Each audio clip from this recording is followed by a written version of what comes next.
It might seem strange that an American would share their thoughts on what Europe might be like in 2050, but I would still like to participate in this contest because we are in an international community, and what happens to Europe in the future will also have an impact on my country. As a stereotypical American, I have to admit that I am not the most knowledgeable about European history and politics. However, growing up and living in Florida, I came into contact with many international people from Europe. The cultural differences in those I met had a profound effect on me, and then it gave me a curious mind about the cultural backgrounds of people with origins different from my own. I try to learn as much as possible from them through friendship.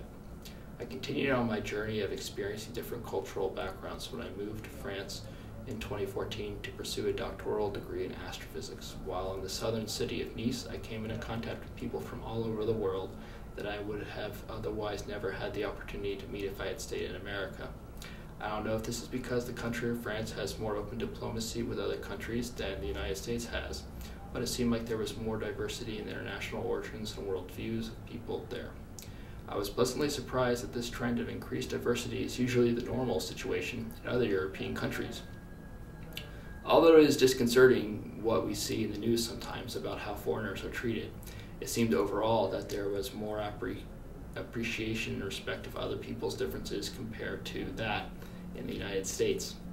My hope for what Europe will be like in 2050 is that inclusiveness will continue to grow so that everyone will feel as part of an international community connected by a common goal of brotherhood. To me, Europe represents the potential that can be reached when we embrace our own differences as assets and opportunities for enhancing social, economic, and scientific growth.